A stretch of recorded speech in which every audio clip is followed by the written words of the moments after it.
choice as to whether they wanted their children to go to public school or if they wanted their children to be homeschooled. And this is prior to Tamaray. This is many years prior to Tamaray.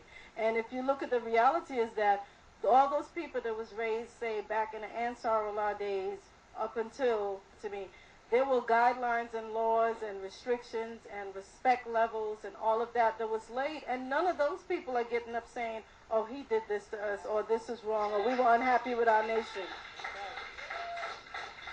You know?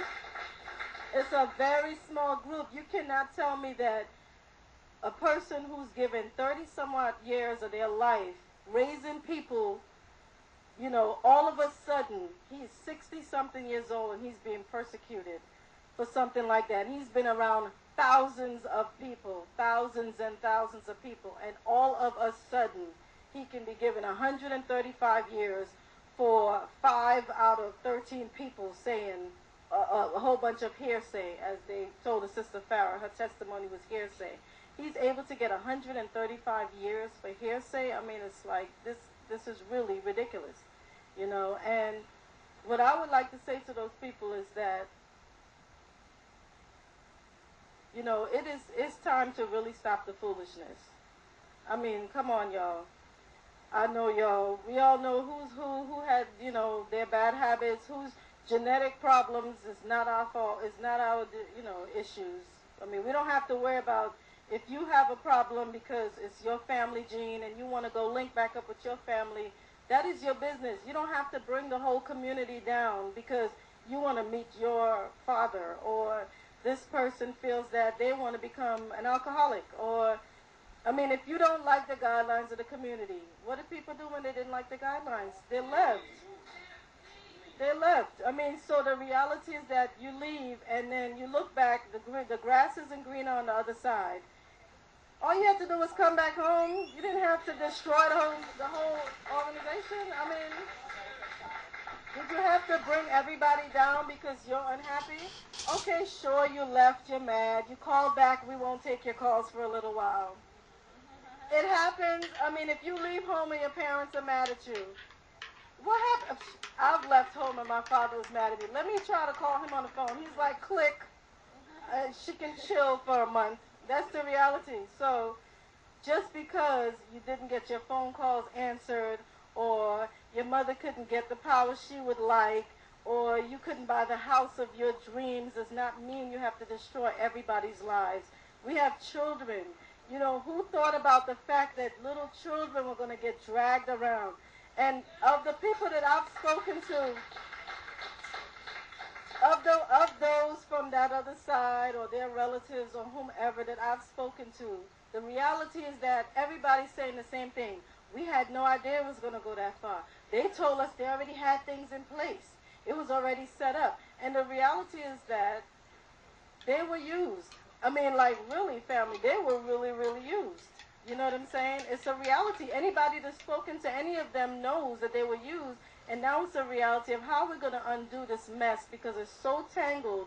It has to be untangled detail by detail, because it is just not right. I mean, how much is one person going to take? I mean, like, he already came and gave his whole life. You know what I'm saying? And in a reality sense, we've had to sacrifice as his family and accept that he is who he is and that he came to everybody, not just to us. I mean, how much is one person going to take? Now he has to sit for the rest of his life, or they want him to sit for the rest of his life locked down in a prison? I mean, there's no logic in that, you know? And I just feel that you people, whoever is listening, I mean, set the record straight. You know what I'm saying? There's a lot of misconceptions that's been said about us as a people. We've never hurt anybody. We've never coerced any of them. We've never stepped to anybody. I mean, all this so-called fear, all this so-called let's protect their names. When the indictment first came out, they had no names. They had them listed as, count one, count, whatever. I'm just saying, we've heard rumor that the indictment had no names to it. And it was supposedly for the protection of these individuals. But who are they protecting them from? Because the reality is that we are their family. Some of their parents are still here. Most of their brothers and sisters are still here. So how are you protecting you? How are you being protected? Like, look at the reality. How is someone going to protect you from your own family? And then at the end of the day, you're waiting for a check, and then they tell you, oh, guess what? You've got issues like the rest of your family. All of y'all have issues. You're now back on the same side with us because they see us all as the same. That is the truth. That is the bottom line, because if they didn't see it that way, they would not tell you you need psychological help. That would not be the case. You know, so there we are. That's how I feel about it. Thank you so much, Sister Hager. And if we could, all our panelists who weren't on the first segment, could you introduce yourself before you speak so everyone knows who you are? I'm Fatima York. I'm Malachi Z. York's niece. Would you just like me to continue? Or you can continue on.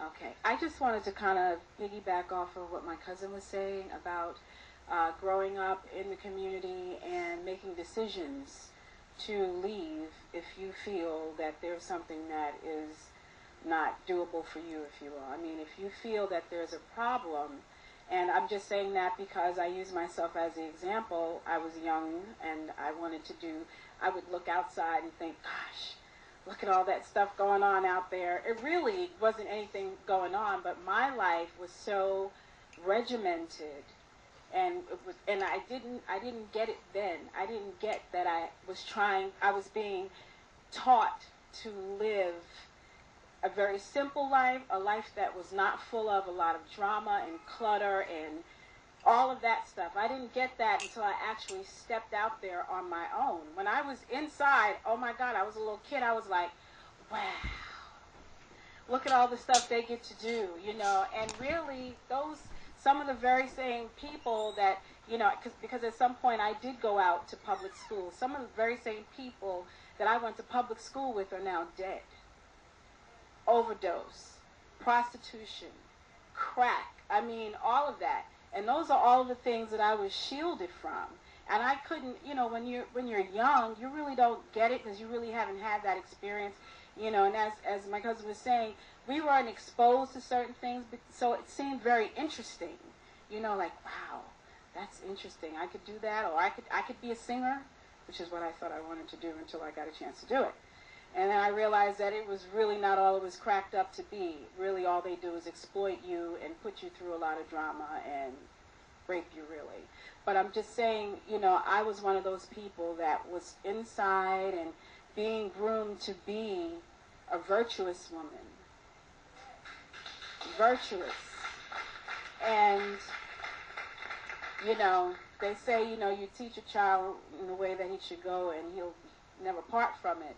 And, you know, thanks to my uncle, I am the woman that I am today. And I'm very proud of me. So,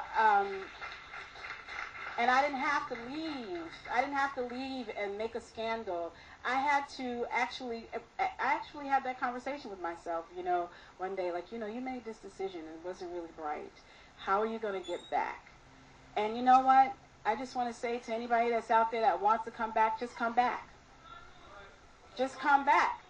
Just come back because, you know, there are people that will welcome you with open arms. We've all made bad decisions. We've all made bad decisions in our lifetime. And you know what?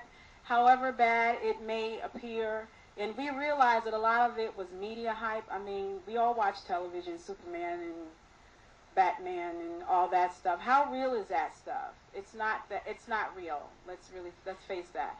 So they took this situation and made it look like it was just so huge, and it was more than what it really was. You know, what it was is a person disgruntled. I'm not happy about, and I want to get out there and do this, but in the interim, I'm going to take some things with me because I'm out here now.